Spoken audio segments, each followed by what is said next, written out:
Hello everybody, welcome on to our stream today from Cape May. Today is June the 30th, and today is the sad day, in fact, where we say goodbye to our first hub where Dash Airlines was born.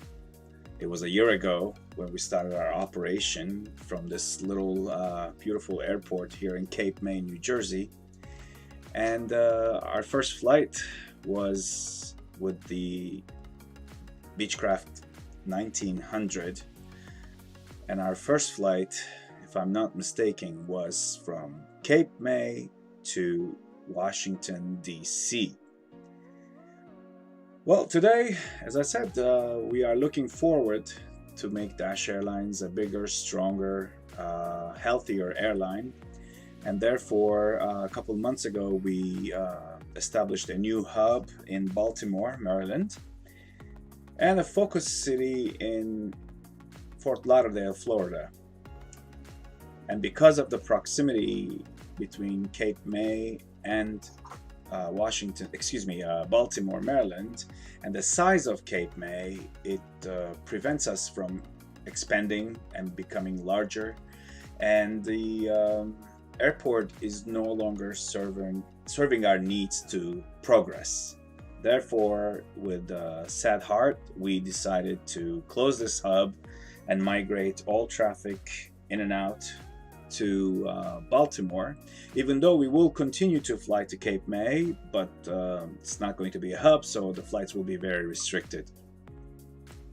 So today, joining me is Captain Florida, Jason. Well, hello, everybody. Well, hello, Jason. Welcome aboard. I'm going to load in right now. I don't mind loading in, so. Roger.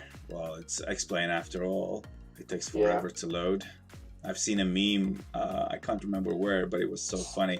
There was a skeleton and a laptop in front of him, and X-Plane was still loading. It was cute. Yeah, so here we're in Cape May, beautiful weather. Almost 90 degrees Fahrenheit, 27 Celsius.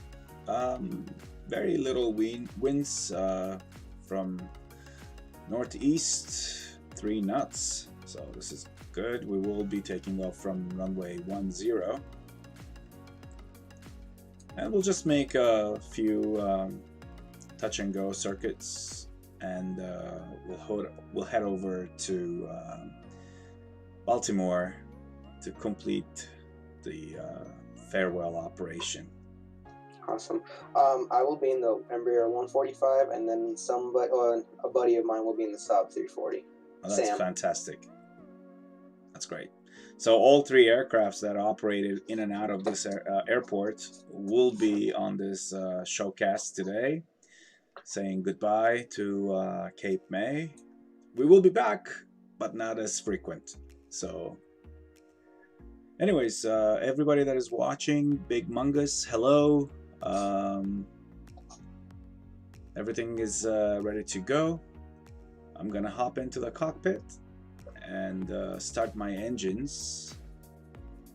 I'm not going to do a flight plan today. I mean, going VFR. Yeah, it's gonna be a VFR, low flight. And Baltimore is not that far, so as long as you plug it into the GPS, we'll just go straight there. Roger that.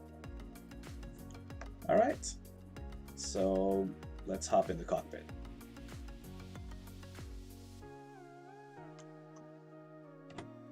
All right, ladies and gentlemen, here we go. Our first aircraft, Beechcraft 1900. She was good to us, and she's still good to us. A lot of people ask if we're keeping them or selling them or storing them.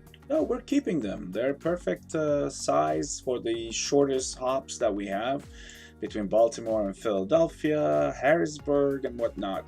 So they'll be staying around. We only 2 of them in the fleet, and they'll just stay. And that's also a good aircraft to make some time for any pilot who wants to make it to the drawing of monthly Amazon gift card drawing. Which will be taking place, what, tomorrow? Tomorrow, yeah. So there's until tonight midnight for any pilots who want to be a part of the drawing. They still have time to complete their 15-hour monthly logged flight with Dash Air, and tomorrow we will have a winner. Nice. Don't forget to get your hours in pilots. Yeah, just get in your pilots, people. I mean, your hours. Yeah, get your pilots. I'm like, yeah, get your pilots. Hey, CJ Simulations. Welcome to the stream. Well, my specs. Let me see if I can show it to you. So this will give you everything that you need. Or maybe I'll just read it to you here. System specs. All right. My CPU is Intel Core i7 7700. The GPU is NVIDIA GeForce RTX 27 Super. My motherboard HB830C as in Charlie. I have 32 megabytes of RAM, and I guess that completes my specs.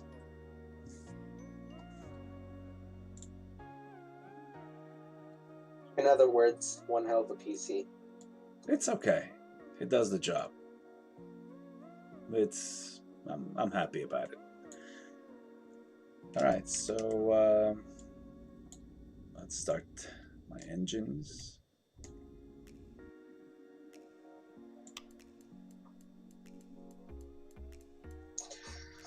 When your X-plane doesn't want to behave. Explain, beautiful, explain.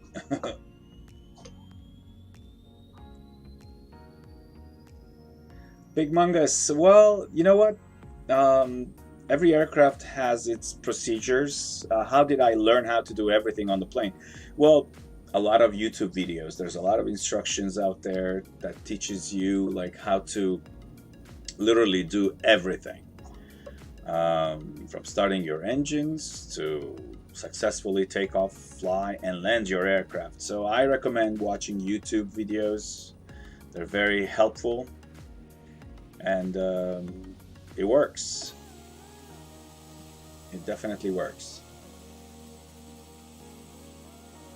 Just wanted to jump in and say hello, gentlemen. Well, hello, hello. Welcome aboard. Hello, welcome. And what is the link for the stream? Well, as long as it takes. Oh, the link. Oh, the link for the stream to watch it. Yes. Oh, yeah. If you go to Instagram, our bio has it, but I'm going to share it here on Discord as well momentarily. Just 1 second. Give me. Share. There you go. Copy. Also, guys, don't forget to leave a like and a subscribe. Let's try to get to Dash Airlines to get. Let's try to get to 100 ASAP, guys. There you go. It's in the streaming channel. Got it. Thank you. You're welcome. 1900. I am in the 1900. You know what? If I'm gonna leave our first hub, I'm gonna leave on the first aircraft we operated on. Also, our Sam can't make it with the South 340, unfortunately. Oh no? Nope. You know what? That's the problem of real life versus simulators. Like, people say that they will join us and then something happens. You know what? It is what it is. Life goes on. I don't blame them. It's sad that, you know, I wish that we had more pilots on this day, but whoever is here to stay. And I'm here to stay, that's for sure. That's great to hear. So let's start the engine 2. Alright, give me a second. Connecting to VATSIM here. Roger. I'm on parking stand 1, so you don't hop on me. Roger that. You started engine 1 first? Yeah, I just did that. It doesn't really matter which one you start first. I mean, especially if you're in the open tarmac. True, but do you know why they start engine 2 first on all aircraft? because Why? that engine is away from the jet bridge or equipment or the door. That's part of it. Generally, all the entry of the aircraft is from the left-hand side. But back in the early days of aviation, in the old prop days, they would always start the number 2 engine, the right-hand engine or the co-pilot side engine, because it is the engine that you can hear as the pilot, but you cannot see from the pilot's seat.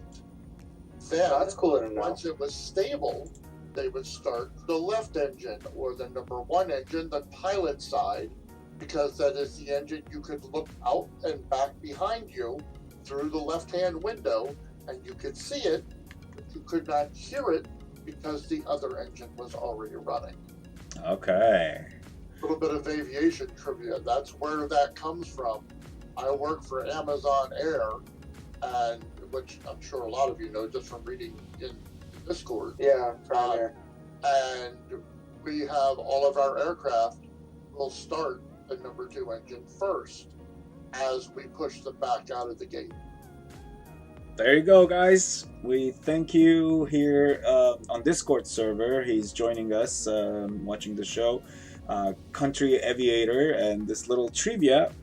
That's it. It's priceless. Thank you so much for that. You see, I didn't know that.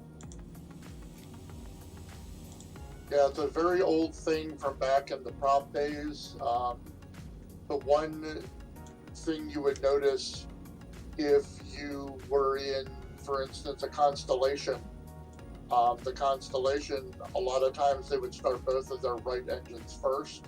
Sometimes they would start inboard right, inboard left, outboard right, outboard left. It just depended on the pilot, the procedures for whatever carrier they were flying for, etc. But generally, in all propeller aviation, and now even in jet aviation, it's always number 2 first, number 1 second. Good to know. And that's why I hate the Zebo, because everybody who's created Zebo checklists, all the checklists have you starting number 1 first. Other than that, I love the Zebo. We love Since Zebo. I hate the Zebo, I hate the checklists. Wow. I didn't know that, really. I didn't know that Zebo actually, I never looked through the checklist, guilty, but I didn't know that they have engine 1 starting first. I don't know if the internal one does, but I know the one for checklister or X checklister or whatever it's called, the one that's the plug-in, not the one that's built into the aft tab. That one has it backwards, and I actually went in one time and fixed it. I just didn't save it. You should have told them. And they could just, like, I guess, put a fix on it. I got into a little bit of a tiff with one of them because I went and fixed the Avatab header graphic for the 700 and the 900 Ultimates. So that way, instead of coming up and saying 737-800 in both of them, but one for the 700 said 700 and one for 900 said 900. And I posted them on explain.org, and then I made a mention of it in the Zebo forum on Facebook. And one of the guys was like, well, you shouldn't have done that because blah, blah, blah, blah, blah. And I was like, you know what? The hell with that. I'm taking it now. I mean, I don't need toxic people in my life, so yeah, I just... Exactly. Why are people, like, so stuck up, you know? Like, you're putting something out there to help the community, not to, you know... I don't understand it, and I came from the P3D and FSX communities. I've been flying with FS. I've been flying with Flight Sim since the 1980s, when it was actually owned by Sublogic. Oh God, you and I both. On the Atari home computer, and prior to that, on the Apple II. So I've been around this a long time, and I remember when it was all actually owned by the Bruce Adwick organization, and then that is what became Sublogic, and then Sublogic is what was bought by Microsoft to get the flight simulator. I guess you could say the flight simulator property. Yeah. And I went from FSX to P3D. FSX, it's not really that toxic. P3D was a little bit, but X-Plane, for some reason, oh my God, it's toxic. I don't know what makes it so toxic. I mean, it's the same pilots. We've been flying on all platforms. Obviously, we're switching from one to another as, you know, things develop and our desire to have better, faster, prettier, more realistic sims become available. So we switch. It's all the same people. So I don't know why they're more toxic on X-Plane instead of P3D. I don't know. I don't know. I really don't know. Okay. Well, I'm here holding short on runway 01. I'm on Unicom, and I'm just gonna make a little call out. Cape May traffic, Dash 900, a Beechcraft 1900, entering runway 01 for takeoff.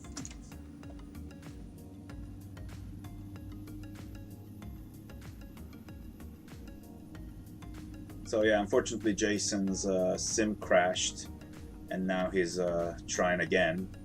And Timo, hello Timo, welcome. You're not late.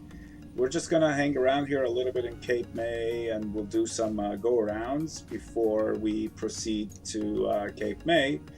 I mean, excuse me, to Baltimore to park our aircraft, and the changes to the airline begins tomorrow, July 1st. So everybody's here. Thank you for being here. Hey, Nick's Aviation. Yeah, flaps 1, yoke fullback. Here we go. So let's do that.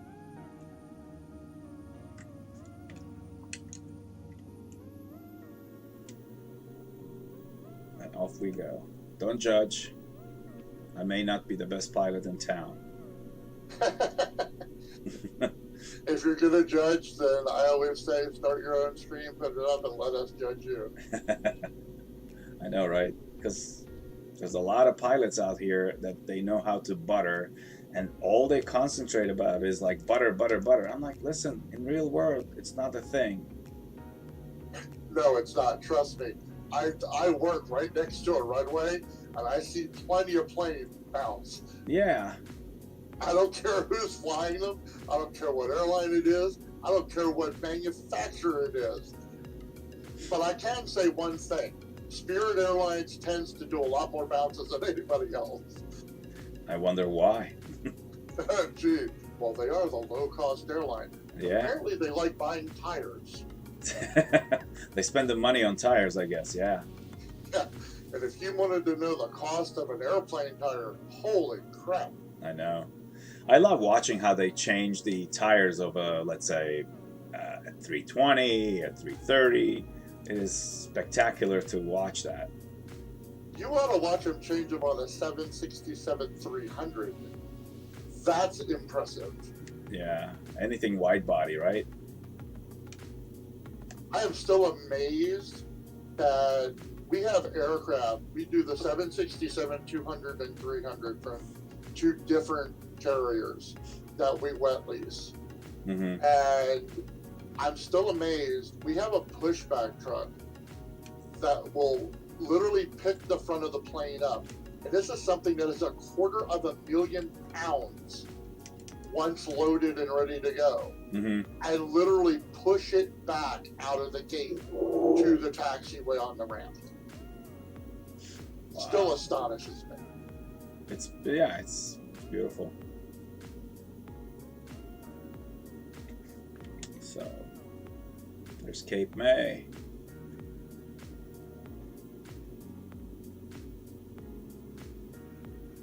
So what I'm gonna do is just like fly around and do some go-arounds or touch and goes until Jason joins me or anybody is joining me.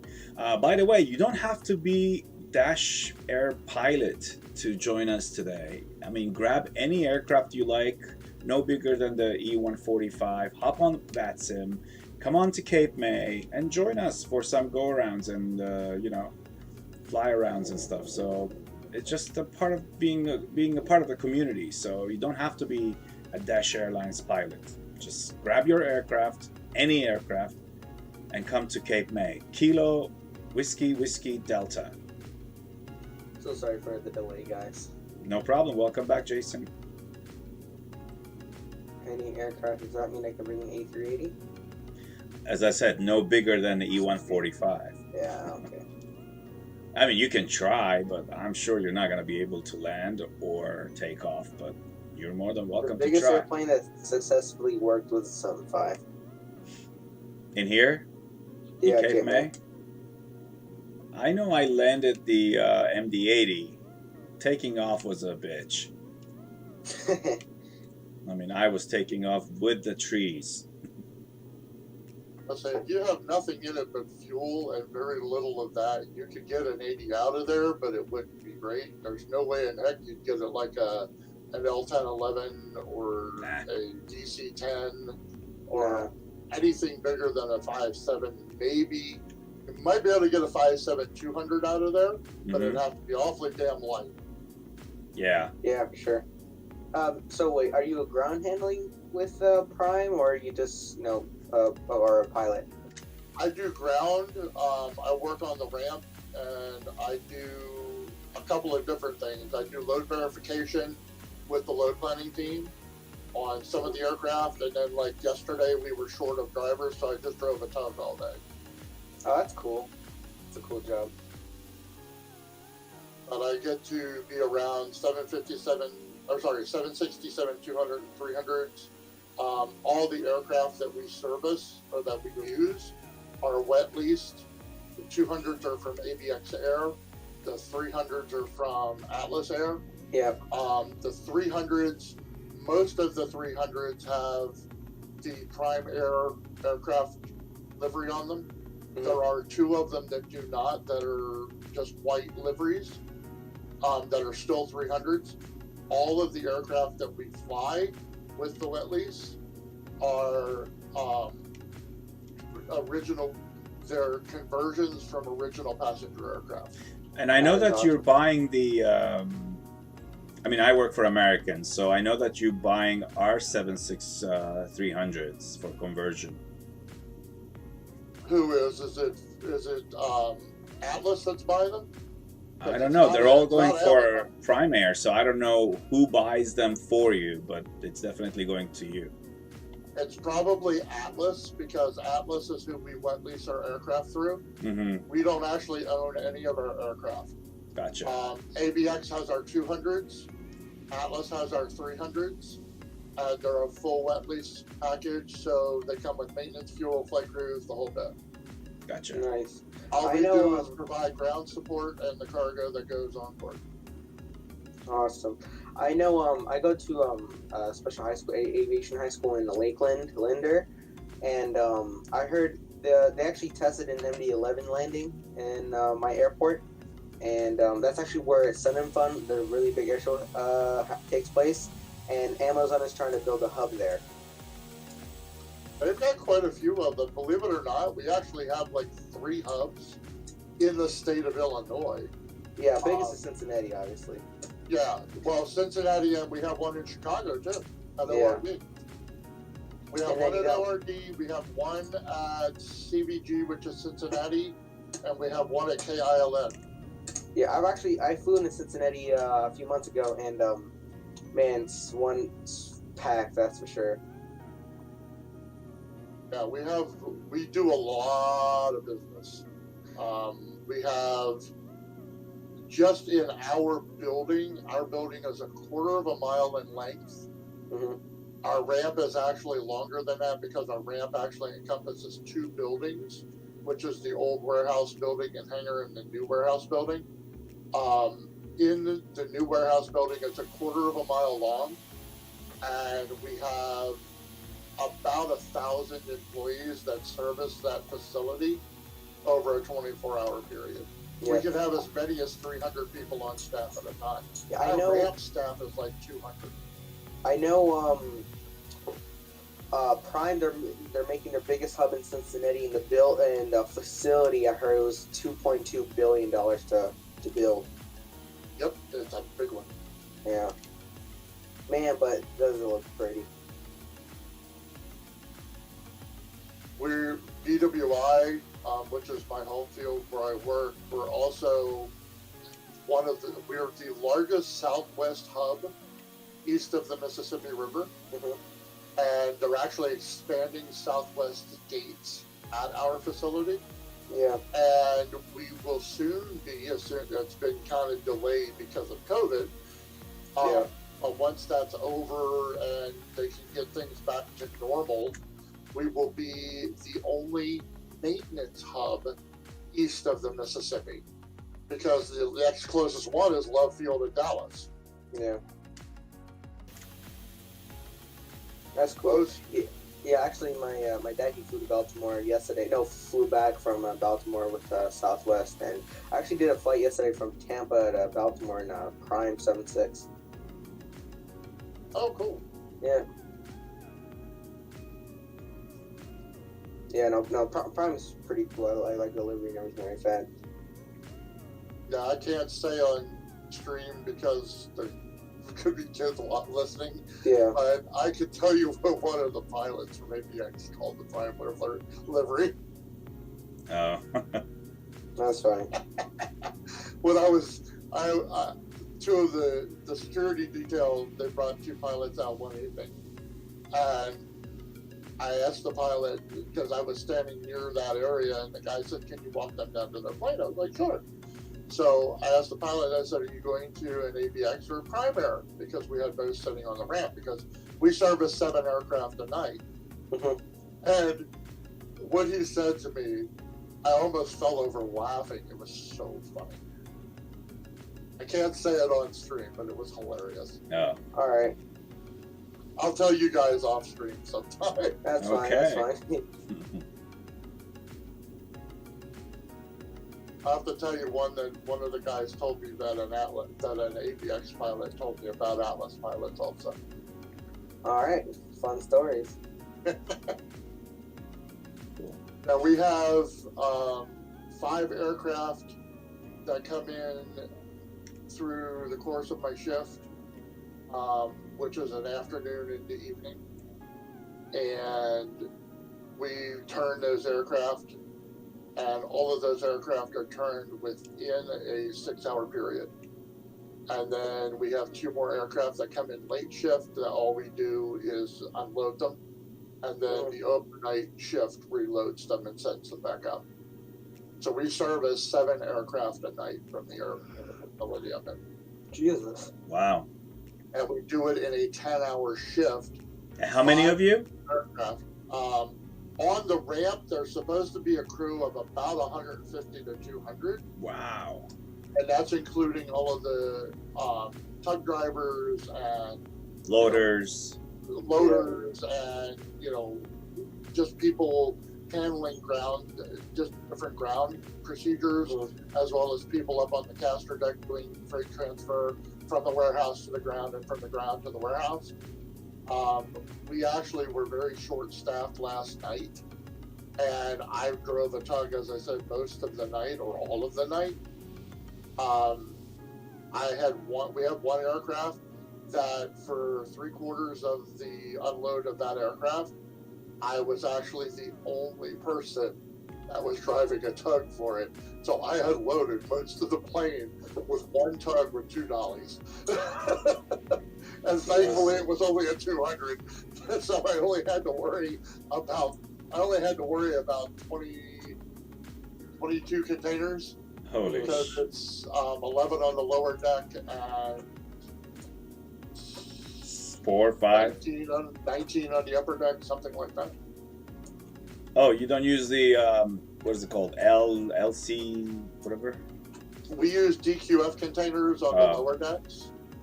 6 in the front, 5 in the back, depending. Well, we can do 6 and 6, or we do 6 and 5. Or no, sorry, 6 and. Trying to think. Hold on a minute. For 206 and 5, for 308 and 7, I believe. Mm-hmm. And then on the upper decks, we use AAXs, and we have an LAY that goes in the back of a 200, Mhm. or on a 300 we have an LAY in the back and an LAY in the front. That's cool. Sorry to disturb you. Isaac, you're still doing touch and goes, right? Correct. All right. And that gives me time to load up. That's cool, man. It's a pretty cool job. I spent 30 plus years in the IT business. Mhm. And 2 years ago, after the company I was with basically mentally and physically destroyed me, I decided I didn't want to go back into IT when I left that company. And I actually drove Uber and Lyft for about a year. And then when I found out that this was available, I said, you know what? I'm going to go and work for Amazon. Yeah, right. And that's How what I old are did. How old do you have to be like the ground handling and everything like that? 18, 21? You have to be, I believe it's 21. Yeah, you have to be legal and for you drinking. have to carry a valid driver's license to be on the ramp at a U.S. airport. Okay. And I thought you have to be the legal age of drinking because you have, believe it or not, you have access to liquor. Not with us. We don't ship alcohol. Yeah. Yeah, I mean, there is the access. You have access to liquor, so you have to be in the legal age. Well, I guess, yeah, technically you have access to liquor. Yeah, you do. If you're being real, technically. Yeah. Technically, okay. With all the catering carts and everything, yeah. You can fly a plane before you can actually start driving a tug in an airport. Yes, believe it or not, that's That's very funny. true. That's hilarious, man.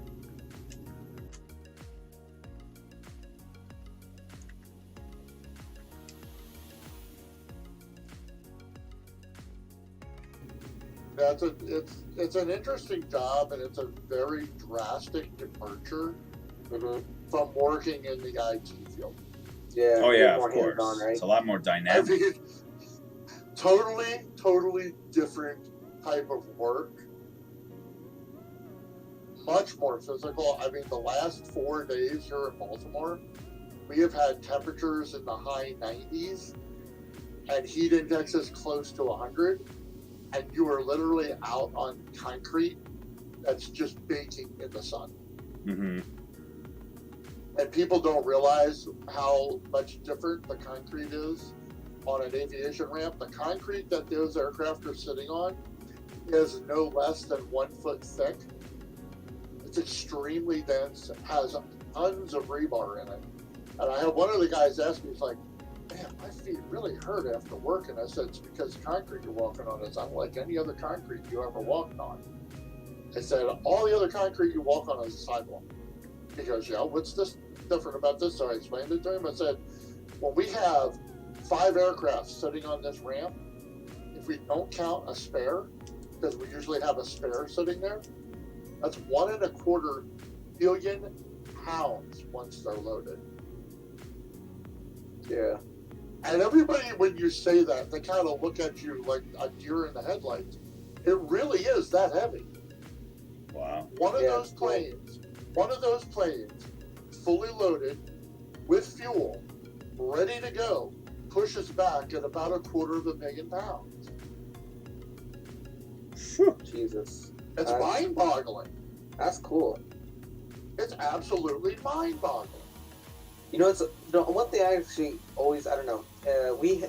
Back in my school, we have a retired FedEx 727 in the back of my school, and That's cool. Yeah, we painted it into the Piedmont Tampa Bay pacemaker livery. So it's like kind of like a classroom, if you should say. Sometimes we have classes in there, and it's a fully functioning 727. The cockpit works. Every month they start up the second engine and the tail. And but it's like it's not on the ground. It's lifted like chalk. It's like a little bit elevated. So sometimes I'm like, how do they get that up there? You gotta have like a heavy duty crane for sure. What they generally do when they lift aircraft like that is they will get them as light as they possibly can. And they use air balloons, right? I'm sorry? They use air balloons. They can use air balloons. They can also do it with heavy lift helicopters, or they can do it with what they call extreme lift cranes, which are usually ones that are done with cradles, similar to what you see when you go and you have a boat at a motel, where they have these slings that go under them. They have specially designed cranes that will do things like that, similar to what they used for like the space shuttle when they were loading it onto the 747. That's where the idea came from, from the aviation industry. But they will get the plane as light as they possibly can. Yeah, there's actually pictures. There's pictures of it where they actually stripped the interior. You know, yeah, it's cool. Yeah, and if it's something that's going to be used for display, they will take as much as they can of it as a part, lift it up, put it on its pedestals, and then put it back together. Exactly. The cool thing is that they have to get it as light as they can to get it up off the ground. Yeah, exactly. We have one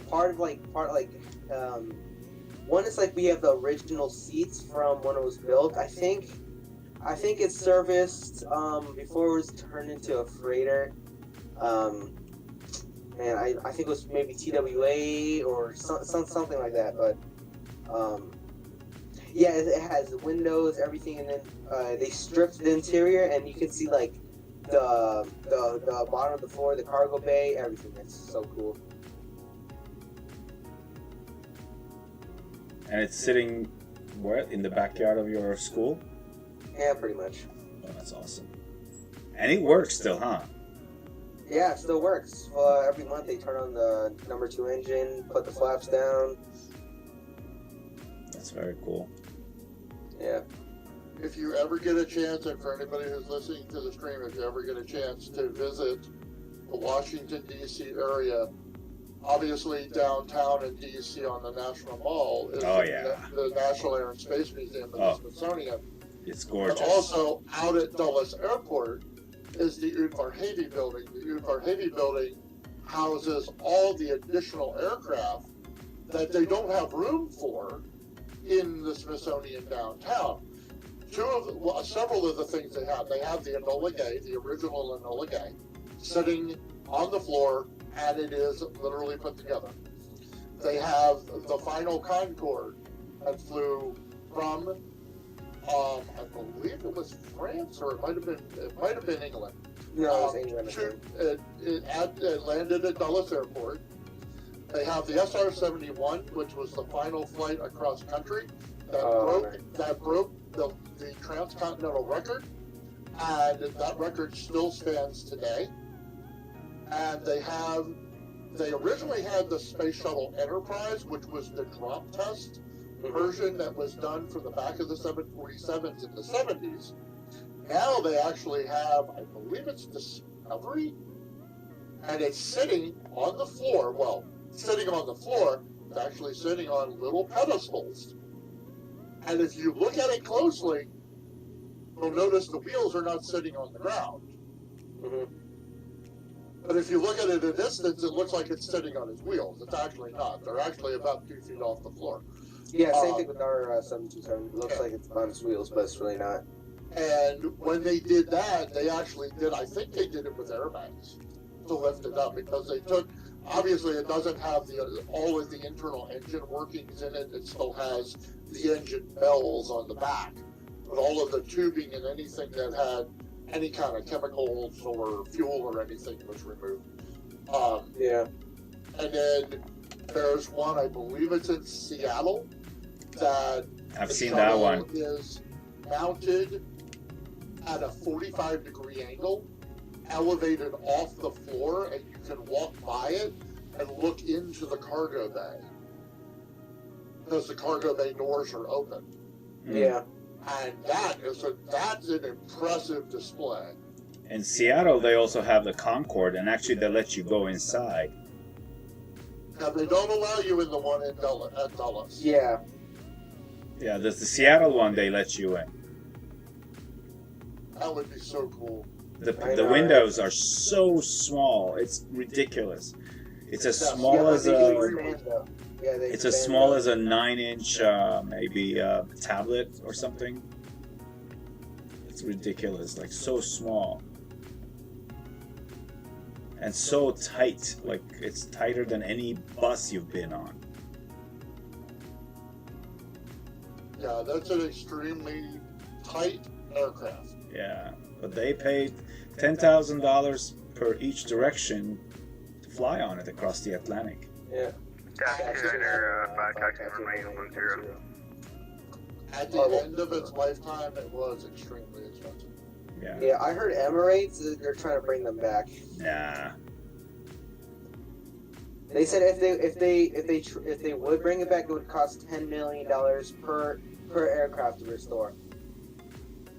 Well, number one, you wouldn't be able to bring them back because the versions that are currently out there are no longer in flyable condition. Yeah, they're not flight worthy. Yeah, they just use way too much gas, you know.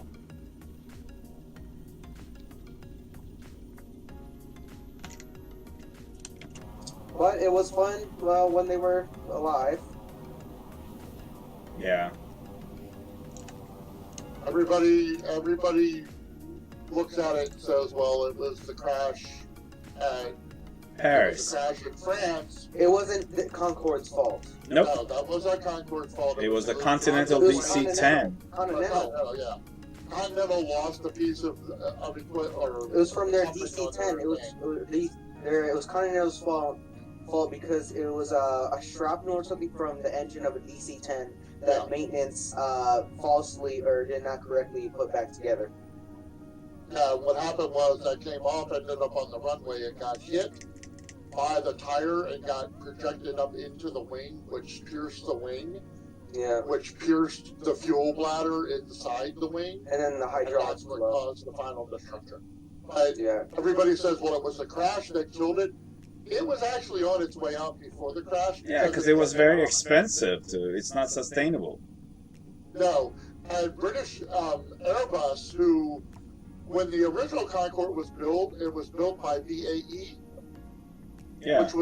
Which was a partnership between the British government, which was basically British Aerospace and French, and the French Aerospatiale. Correct. And when the aircraft became too expensive to maintain, Airbus, which is what the company eventually became, said, no, we're not going to build spares anymore. Right. So. And they had something more beautiful, more profitable, the A300. So they wanted to move on to something that the airlines actually wanted.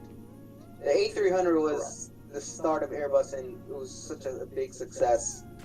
Correct. Even today, look, FedEx, DHL, UPS, TNT. they still use them time and time again. TNT, TNT, they use them. That was just fantastic. After that was A320, I believe. After that, A330, A340, and then it kept going on. But no, it was A310 after the 320. A310, my bad.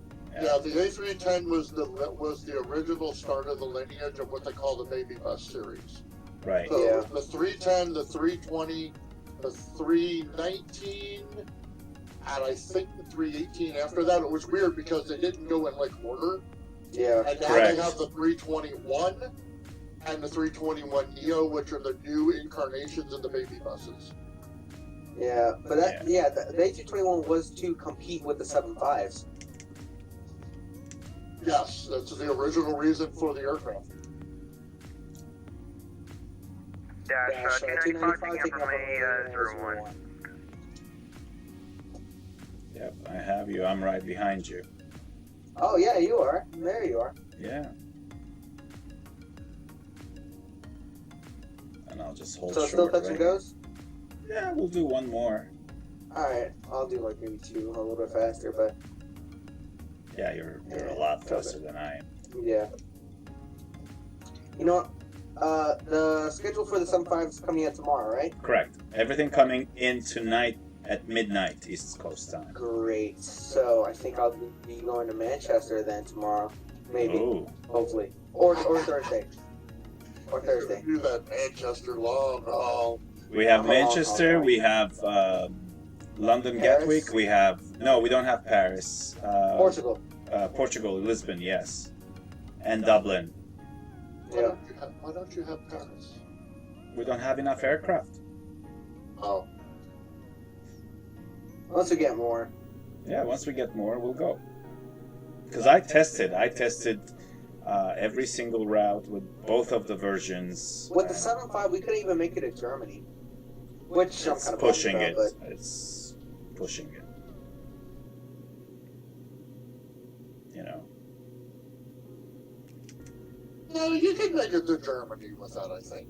You could, that's what but I it's had at pushing first. it. Like coming back over the Atlantic, like westbound, would be really pushing it. You might need, especially in the winter, you might need to land somewhere like Bangor or whatnot to refuel.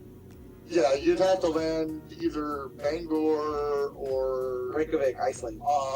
No, that's you could too land far in north. Reykjavik. Huh? I mean, I've done a lot of Amsterdam flights and Brussels on the 7.5, real life, like as a working crew. Brussels. Yeah. Yeah, and in the wintertime, we always landed in Bangor. Because it was always like, out of fuel, headwinds, out of fuel. Going eastbound, no problem. Coming back is the problem. Especially when Yeah, you're 'cause full you with got the passengers and tailwind. cargo and the headwinds. It gets difficult. Yeah, I know, but 7.5, 7.6, 777, all fantastic aircraft. Yeah, until this whole pandemic thing and the troubles with the 7.8, British Airways was bringing a 7.8 into BWI, and it was a turnaround flight, which was really cool. I actually caught it one morning our time, right after.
Yeah.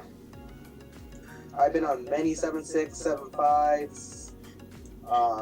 We were supposed to have an A350, but that got switched out with a 7.6, which I was pretty pissed about, but Yeah, today I just posted, like, I think Prague Airport 500 make a little template with a list of aircraft types, and then you have to, like, Oh, yeah, I mark saw in that. which aircraft you ever been on or flew with, whatever.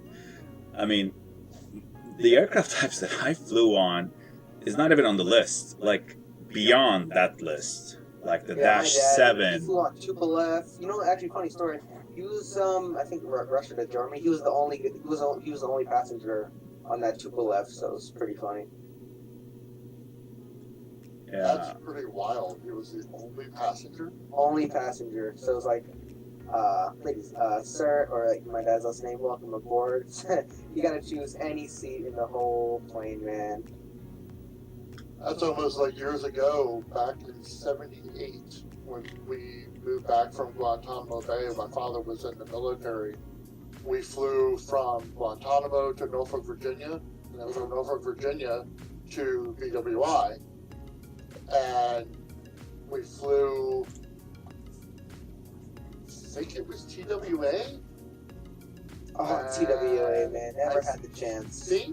I think it was a DC-8. Mhm. If I'm not mistaken. It was so long ago, and I was like 12 years old. Yeah. And we were one. It was myself, my father, my sister, and my mother, and one other passenger on the aircraft. That must have been cool, man. On TV. It was, because we got to all sit in the window seat, which was awesome. And they gave us, like, they had all of this stuff, like... When did TWA go bankrupt? 2001. 4? One. Right? Man, they got bankrupt before I was born. Man, I never had the chance. It was, but they had, like, they had meals that had been purchased. Yeah. For like first class, but there was nobody in first class. So we ate the first class dinners. Which was so cool. Yeah. Man, you know, probably the closest thing I could do is go to New York and go to the TWA hotel, but that would be cool. Yeah, I've been in New York. I've been in New York one time, and it was like a few years ago, but I wasn't really into, like, I was into aviation, but I didn't know, like, a lot, and now I'm like, are you serious, man? I was there. I didn't go. But that hotel did not open until last year. Are you sure? I thought it was, Yeah. like, open 2 years ago already. No, I think it's last year when they brought in the Constellation. Oh, yeah. Yeah. Yeah, man. If I ever had what they call the dream plane to fly on, it would be a Connie. A Connie? What? A Connie. The Yeah. Constellation. Yeah, Mhm. Constellations were old school, man. Awesome aircraft. TWA and United both had mid-air collisions. One with a DC-3. No, TWA's Connie, and then United's, DC-3, I'm pretty sure. DC-3 or DC-6. And then a few years later, it was also TWA's Connie, but then McDonnell Douglas, oh my god, I totally forgot what it was. I forgot the McDonnell Douglas something, but it was actually pretty much the exact same thing, which was, you know, crazy. Now they had some bad luck with that. Yeah, man, it was nuts. Oh, also today the first 737 Max is airborne. Oh Lord, piece of junk. I saw in your list on Instagram there was a 737 Max there. Yeah, I am not. No, it's unmarked. Have you seen it? Yeah, I know exactly. It's my point. So I'm check not that gonna box fly off it. or never. I will never step foot on it.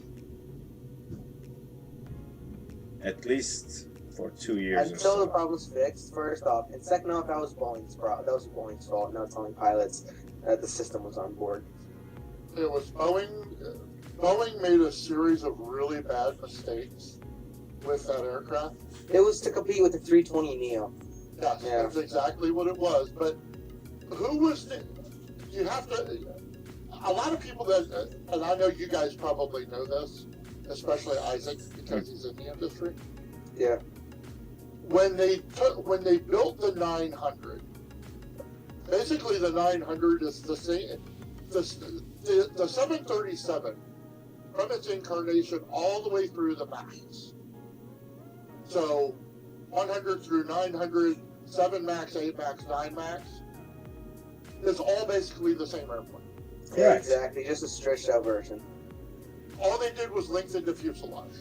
Correct. They made no other changes to the aircraft except some technical changes, but physical structure of the aircraft, the only thing that changed from one dash to another is the length of the aircraft. And So the what they APU, did- they changed the APU. The tail cone is different on the Max. Yeah, but other than that, I'm Yep. talking about physical characteristics Right. that are involved in the flight Nope. envelope. The same wing, the same body, the same tail. Different Everything is the winglets, same. though. Well, But- winglets, all they do is break up the drag coefficient so that way you save fuel. Yeah. That's all that does. That's not even a factor in this. Correct. And they put those big ass engines that those wings That were they not. go over the wing. Yeah, that they're not built to accommodate them. Like the engines should not be going over the wing, and it does. The And that- aircraft, when they designed it, they took an existing platform, and I know why Boeing did it, Boeing did it to save $30 Money. million. Because if they had said, we're going to put these on a brand new airframe, we're going to get it recertified, that's a $30 million proposition, not just building the plane. That's just going through the certification. That doesn't count the building of the aircraft to get it certified, and they have to build 5 of the type to go through certification. Yeah. So we're talking millions and millions and millions and hundreds of millions of dollars. So Boeing said, okay, we're going to take this existing airframe, we're going to extend it, we're going to put longer, heavier, bigger diameter engines on it, and then because of the way the engines are having to be mounted, they're going to sit further forward on the wing. This is going to cause a center of gravity issue. Yep. And a nose-up attitude. Exactly. And then that's why So they made they- the system. So they create a system called MCAS, and they do what you never, ever do. You never use technology to solve a physical flaw. Mm-hmm. Take it from a guy who was in the IT business for over 30 years. Technology cannot overcome a physical flaw. It is not possible. And the problem was, okay, they did one mistake there, and the second mistake that they never tell any airline, and it was never in the certification training program that the system was there. They did not let know anybody what the system was and that the system existed. So that's also the problem. That's actually the biggest problem that caused both of the crashes. Exactly, because the pilots didn't know what they were dealing with. Exactly. They didn't know They why had no the aircraft was training, like. they had nothing. It was Boeing's fault. Exactly. And they were blaming it on the airline, on the pilot. They were blaming it on the pilots that they weren't doing their job. No, But they it didn't was know that Boeing's the fault. It was aircraft Boeing. software was trying to bring the nose down. Like it was Yeah. fighting them, literally. It was fighting them until the last second. Yeah, and you know what? It could have been Ridiculous. turned off by 2 switches, but because they didn't know about it, It was not a part of the training. And the other problem is they were only reading the pilot's AOA sensor. Yeah, They that's never also read a the problem. co-pilot. So if the pilot's AOA sensor is sending false information, it would never know Yeah. because it had nothing to compare it to. yeah, that's true. Also, it's not really with the MCAS system, but actually, they were transferring Southwest 77 Max 8s to Victorville in Cali or Arizona, I forgot where it was, and an engine blew up. They had to do emergency landing in Orlando here. So They were probably, I think they're all sitting in Victorville. no, Victorville. Yeah, I forgot this. Yeah, they're all sitting in Victorville if I'm not mistaken. yeah, all Or at covered least up. the majority. Most of them, that's what I heard. They were trying to transfer it. An engine blew up right off after takeoff, and yeah, they had to do an emergency landing. We had at BWI on the side of the ramp, they had all kinds of issues where they were running out of parking space because we had all of these Maxes sitting there. Yeah. And they couldn't even get certification to fly them out hmm because they weren't sure that they were safe to fly. Exactly. So they had to leave them sit for like a month and a half or so before they could even get them out of Baltimore. Yeah. So, how many touch and goes, Isaac, or are we going to Baltimore now? Yeah. I'm just gonna take off and go to Baltimore now. By the way, Ghost Rider 115 is saying, "Hey, Captain Florida," and "Yo, Timo," and Big Mungus. So, hi, Ghost Rider 115. Wow, they already know my voice. What's up, Ghost Rider? Well, hello, everybody in chat. Yeah, you're famous. Yeah, Or you are. You can't admit. getting there. Alright, so let's do Is this. he famous or infamous? Infamous. There you go. That's the proper word.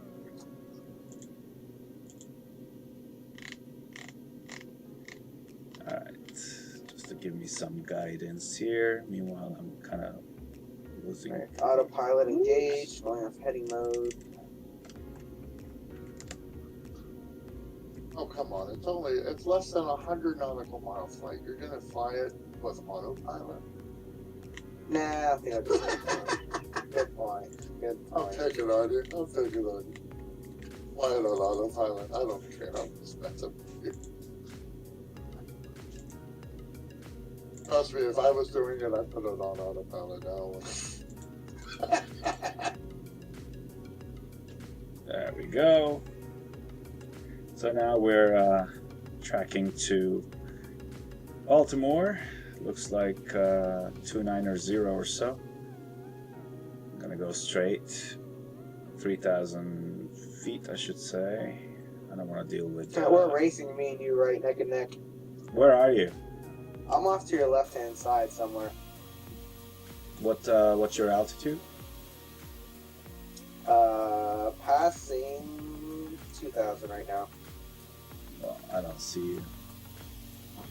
I'm behind you a little bit. All right. All right, I was a little bit off on the weight. On the 200, it's 142,000 kilograms, 315,000 pounds max. The 300 is 350,000 pounds max. So we're probably pushing them back right at about 250,000, maybe a hair more. Because I know we're pushing back the 300s, usually with 61,000 pounds of cargo on them. Jesus. Yeah.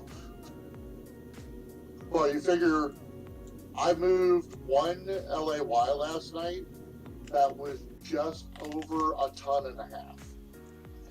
God. Oh, there you are. I see you now. You're Yep. at my, what is it, 7 o'clock, 8 o'clock? Yeah. I'll be cruising at 5,000. Yeah, you're going higher. By the way, guys, if you're watching this show, please don't forget to give us the likes. And if you haven't subscribed to our channel till today, it is the time to do so. Go ahead and click subscribe and give us the like. We really appreciate that. There you are. Sure you're on 5,000? It seems higher. Yeah, right now just leveled off. Okay. And obviously you'll be faster, so... Yep. Leave me in my dust. You know what? I was actually thinking, on the org store, I was like, most of the Coronado planes are the same price. Saab 340 is $39. The Beechcraft 1900, $34. And then the Dassault Falcon is, also $34. Wow. Oh, God. It's exciting. Tomorrow is a big day. Oh yeah, man. Growing Huge. so fast. Huge change to the schedule. I've finished it all. It's all waiting to be loaded into the system tonight at midnight. Mm-hmm. Both of the 7.5, 200, and 300 will be available to download tonight at midnight. Alright, I'm staying up then. And then also the 3 Saab 340s that are going to Florida, those are being, obviously many of you may know, may not know, but they have been repainted to have the Islander look, which is they're completely pink. Oh yeah, it's like full pink, right? I can't wait for that. That's going to be so awesome. Yeah, they're completely pink. It's called the Islander. So they're also going to be available tonight to download. So every time you fly any flights in and out of Fort Lauderdale, you need to fly on the pink ones. Nice. I don't have the Saab, but I'm thinking about it. Yeah, they're cool. They'll be flying good trips out of Fort Lauderdale. All I can tell you is I have a video up on my YouTube of me landing a Saab 340. I think it was at Palm Beach. Mm-hmm. And I fought the wind all the way down, and boy, let me tell you, that plane at low level in wind, Yeah. Yo, send me a link to your channel yeah. so I can sub. I don't actually stream on it, but Hey, it's content. If there's content, then I will subscribe. Yeah, actually, write the link here on the live chat so everybody can take a look at it. What were you saying, Isaac? I'm sorry. Why don't you just like share that link to your channel here on the live chat on YouTube so everybody can have a look at it? You can't. You have to be a moderator. Really? Yeah. Okay, well then share it with me on Discord, and then I'll copy and paste it. Yeah, I don't think I have to do that because I think most people know who I am anyway. Yeah.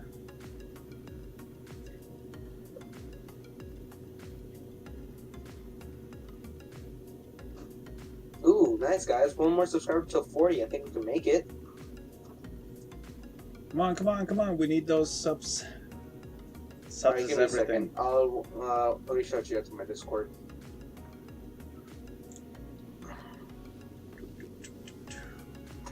Discord.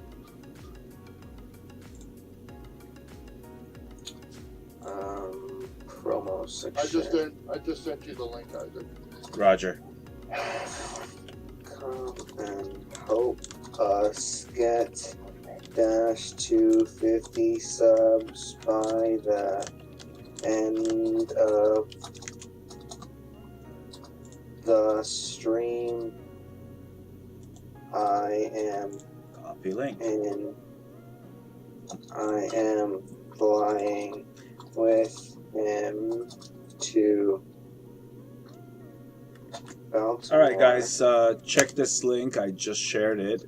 This is the channel on YouTube channel of one of our pilots, Country Aviator. He's the one who's been on our chat today, sharing all these important and interesting information about the 767-200s and 300s. He works for the Prime Air based in Baltimore in the real life. So go ahead and take a look at his channel, give him a sub, give him a like. That's how we work it. We all support each other. Everybody who does subscribe, thank you. I'm going to hopefully get more content very soon. Awesome. I like your banner. Kind of interesting banner, right? Yeah, if you want a few screenshots of that plane, I got a few. Actually, I want to get a picture of that real aircraft, but I have to be careful because technically I'm not allowed to take pictures on the ramp at BWI. If you're employed on the ramp at BWI, anywhere you're not allowed to take photographs. So that's actually from me flying the plane in the X-plane. Yeah. Yeah. I'll send you a nice screenshot if you want. I have like 3 from yesterday. Yeah, that aircraft's livery is actually the livery of one of the aircraft with the same tail number as one of the ones that we actually service in our facility. Nice. But I never know, and this is going to sound really weird. You fly on airplanes, you see how big they are when you're standing in the building, you see how big they are when you're inside them. I work with these aircraft 4 days a week, 10 hours a day, Friday, Saturday, Sunday, Monday, which is kind of a weird schedule, but I actually like it. I'm around these aircraft with all of this equipment surrounding ground power units and pushback tugs and loading systems and, vehicles for ramp support and, fuel trucks and all of this. And you would think, you really do notice how big these airplanes are, but you don't. Even though you're around them and they're literally feet above your head, I mean, I can walk under the wing and there's tons of room. I can't even put my hand up and touch the bottom of the wing. And I'm 6 foot tall. Mm-hmm. That's how tall these aircraft really are. Yeah. It never really dawns on you until you are the release marshaller for a pushback. And you walk out into the middle of the taxiway and the headset guy is gone, the pushback tug is gone, and you're standing in the middle of a taxiway 100 feet in front of this aircraft. And it is you and this plane that is absolutely gargantuan compared to you. And you're standing there with your wands down at a 45-degree angle in standby position, and you realize, unless I move these wands, that guy can't go anywhere. Because he's not just going to come toward me if I have those wands down. So you're like, you know what? He has this big plane. You got 2 people in there, but I have the power right now. I have complete control of his life. You can be like, go back to the gate. Yeah, technically. Wow. That's cool. Yeah, it's kind of eerie to realize you have that much power. Yeah. My uncle used to be a pilot with Aerosur, an airline that went bankrupt in 2012 on the 727. He used to fly that from Miami to Santa Cruz. It's awesome. That sounds really cool. Yeah. Also, actually, cool thing. He was a pilot on the C-86 or 6, or I don't forget the name. But actually, the plane, it was like this cargo, and the cargo shifted, and they were coming for emergency landing. They stalled on the runway, and he was ejected from the aircraft onto the runway. He broke like 6 ribs, and he was the only survivor. Damn! Yeah. Wow. Wow. That's a little messed up. Yeah, but he actually has 2 pilot aviation schools now, so I actually got to do my first discovery flight back in March. I actually have people that I work with that are, they're like, what can I do to get into aviation? Should I do this? And I tell them, first thing to do, buy a sim and call a local airport. Like here, the best one to call is Martin State Airport over in eastern Baltimore, Maryland. Yeah. And when you call them, call the flight school and tell them, find out what a discovery flight costs. It costs like $120, $130. It's an hour. Well, yeah, yours was free. It's an hour and a half, depending. They take you through some ground school. They take you out, walk you through, pre-flight the aircraft, get in, take you through everything. And for anybody who's listening on stream, they'll take you through everything, explain it all inside.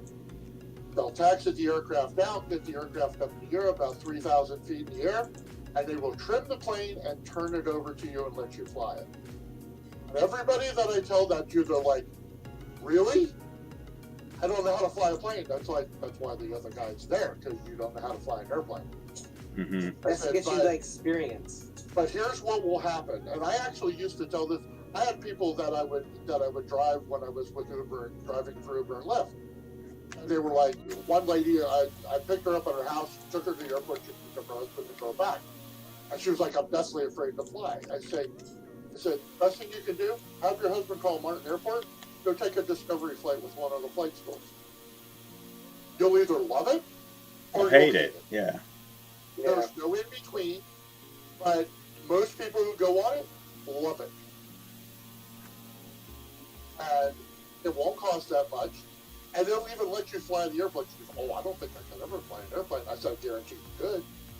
I said, because there'll be another pilot qualified in that cockpit with you that will be there just in case something goes wrong. But here's the trick. He will tell you everything you need to do. All you got to do is follow his instructions. Exactly. Airplanes, by their nature, want to fly. Airplanes don't like being on the ground. They just hate it. If you talk to an airplane, they'll tell you they hate being on the ground. No, I'm actually not crazy. I just play it up. And it's like my flight instructor said many years ago. Flying is optional. Landing, that's mandatory. Because one way or another, the plane's coming down. True. But If you could walk away from the landing, it was a good landing. If you could walk away from the landing and still use the airplane, it was a great landing. No matter how bad it was a great landing. Yeah. And let me tell you, the first 2 times I landed in a 152, I bounced the shit out of that airplane. You know what? I floated mine, that's for sure. Oh, I floated them, I bounced them. I had all kinds of problems. Yeah, he actually let me do the takeoff. You know, he did a VFR pound around the airport, let me land. But he was actually helping me with the. Oops. I guess he disconnected. I think he disappeared. It happens to him lately a lot. Is it his SIM crashes, or does he just lose connection on Discord? I think he just lost everything because now he's not even. Because I floated a lot. Oh wait, he's back. You disappeared there for a minute. Are you serious? Wait, my voice or Everything, yeah, really? yeah. And we were sure that your SIM crashed or your computer crashed or something. I'm still fine. You were. I see you. Now I see you. Yeah, you're right above me. Now you're on my right. Because I'm planning my landing for runway 33 left. Yeah, same. 33 left, coming in over Annapolis, up across Severna Park, Glen Burnie, Pasadena. Go across. I'm running real world road. I'm running real world weather right now. It's not too good. The weather is not bad at all. Well, I have a little bit foggy conditions. You know, I think after this flight, I'll be doing Baltimore to Tampa, primary. Right now, KWWD weather, wind is north-northwest at 10, gust to 17, 10 miles or more visibility, 12,000 foot ceiling, scattered at 5,500, scattered at 25,000. Correct. No And altimeter significant 29990. Yep, 29990, and it's 88 degrees. The real fuel temperature is 81. Okay. Roger, thank you for that. Thank you, sir. We even I have the VTAR for Baltimore on standby because I fly out of it all the time and still. we have ATIS, live Airport's not in ATIS. sight for me. Once again, guys, we're coming into Baltimore right now. This is the day we close our first hub, Cape May, as it no longer serves our needs, as we becoming bigger, and that airport is too small for our operations. So we did close that hub, and today is the last day. So we did some touch and goes to commemorate the farewell that we just did. And now we're coming into Baltimore. And tonight at midnight East Coast time, everything is changing. We have the 757 200s and 300s joining our fleet. We have new destinations over the Atlantic in Europe. And Saabs are going to Florida, to Fort Lauderdale. They will operate out of Fort Lauderdale. Oh my God, what the? Which is our focus city. So please do subscribe and please give us the like so you can keep yourselves updated with everything that we have to offer in the future. We appreciate that. Isaac, I have my keyboard connected to the FMC on the 145. How do I get rid of that? Oh, there's a button there. You just have to click on the left corner, left top corner.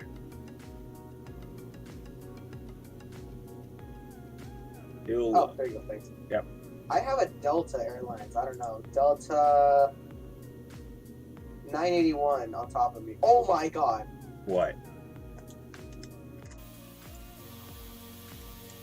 Oh, I see the both of you. Yeah, I don't know which one is which. Oh, Delta is a 737 or something. You know what? My CSL, for all the aircraft I see, the only CSL works for me is Dash. Well, that's not necessarily a bad thing. I never said it was a bad thing. There we go. It's gonna be a quick landing. I think I'm gonna have to go around. I probably will have to do that too, because it's It's a short intercept. Oh no, it's actually might work. Hold on. No, I'll probably have to go around for you. Yep. Runway in sight. I don't know if I can slow down and come down at the same time. This one doesn't have spoilers. Man, vertical sims Baltimore looks so nice. Yeah. And their Tampa too, man. I got that airport the day it came out, man. It's fantastic. Alright, where's airport in sight? Runway in sight. Baltimore traffic, Dash 900 on final runway 33 left.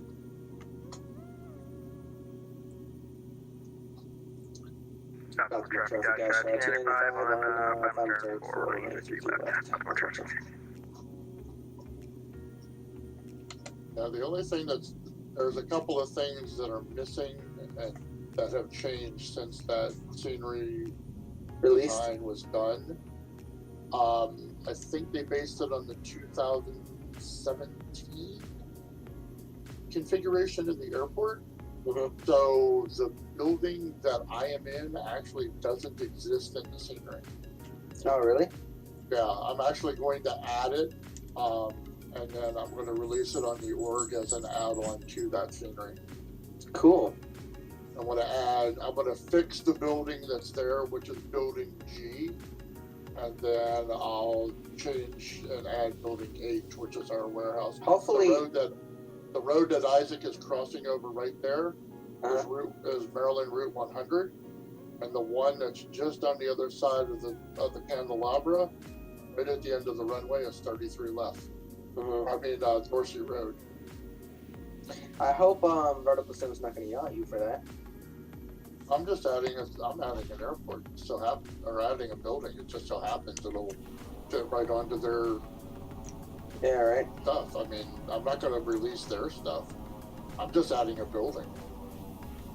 Just so happens it'll fit their scenery perfectly. Dash 295 is going to be doing a flyby over runway 3 left. Baltimore traffic. Alright, we're on the ground. Welcome to Baltimore. Alright, I'll be buzzing tower. And for those of you who don't know, our gates in Baltimore are the D as in Delta gates, and then the international flights. Delta 987, 7 mile final for runway 33 left. Baltimore traffic. Alright, hey, Isaac, look behind you. I can't. Behind me? Oh, I Sorry, see you. To the right of you. Yeah, you're going above the runway. Flying. Low flight. Lost you. Sweet. Yeah, so D as in Delta gates, and then all international flights are to arrive in E as in Echo gates, as that's the international terminal in Baltimore. And all the smaller aircraft types like the E-145, Saab 340, and the Beechcraft 1900 are to park at the commuter gates at the end of the D gates. The D terminal is like a T, so you'll see what I'm talking about momentarily. Roger that, boss.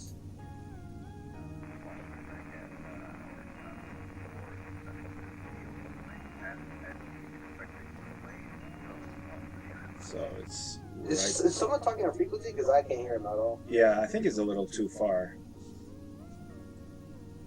It's a little garbled. Is that big man Tom? After his 2-week vacation? Or maybe a month-week vacation? I don't know, Tom. Where have you been? You've been a ghost man. I've been left to, I'm sorry. He was on leave of absence. Leave of absence, okay. No, I'm a critical sabbatical. Welcome, Thomas. Am I live or are you guys still live? Yeah, we're live. I just landed in Baltimore. I am just touching down right now. I've just got in. Nice. Oh, welcome back, sir. Thank you very much. Let's see. Let's have a look at this stream. Ladies and gentlemen, welcome to Baltimore.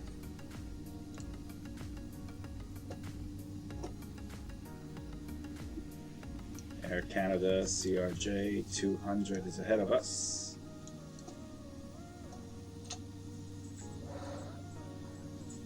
Okay, I'll be right on your tail. I hope not. How you been, Tom? Drinking a tea? I'm very well, thank you. Just grabbed one now. See what I did. I did a farewell flight myself this morning with the 190 out of KMA. Oh, Nice. I flew to Harrisburg just to have one final flight out of KMA before I went. cool. Well, Thomas, we know how much you like Martha's Vineyard, Oh yeah.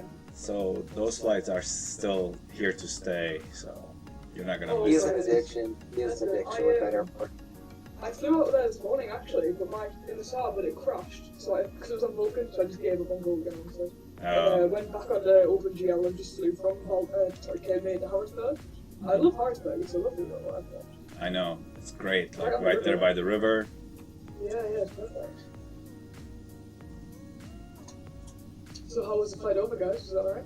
Yeah, Pretty we had a great good. chat with Country Aviator. Is he on the channel still? Yeah, I'm here. I'm setting up to do an FSE flight. Oh, okay. Oh, nice. I have a couple of guys that we started an FBO, FSE. They're not flying right now. One of them's in the whole iRacing thing. So this is iRacing season, so he's iRacing. The other one owns a small mini farm that him and his wife retired to down in Central Florida. So during the summer, he's doing the mini farm thing. So I'm the one keeping the FSC, FBO hubs alive during that time. Roger. The pain, because I have to do all the flying, but it's not bad. Isaac, I'm still having this issue again. Oh my god. What issue? So where my keyboard is connected with my FFC. That little corner. You just fixed it. The little What corner are- on the left. Yeah, the little corner top left. Alright, where should I fly? I'm gonna fly to Martha's Vineyard. Welcome to Baltimore, ladies and gents.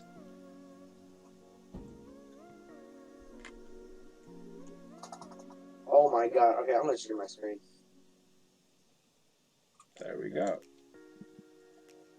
Maybe. I'll give it a look in a sec. Give me a moment.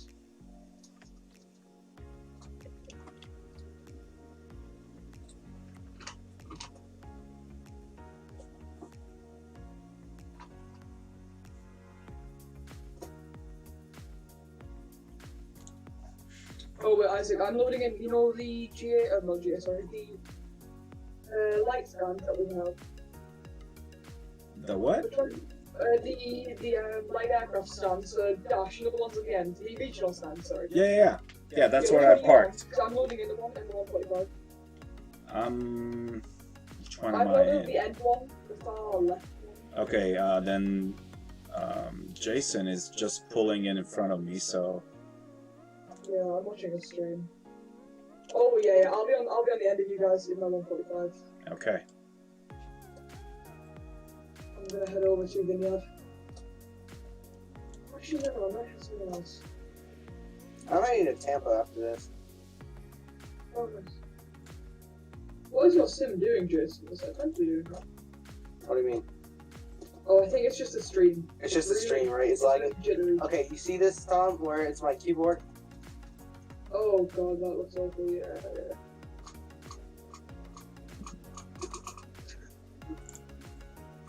I can see you slamming your mouse in the background.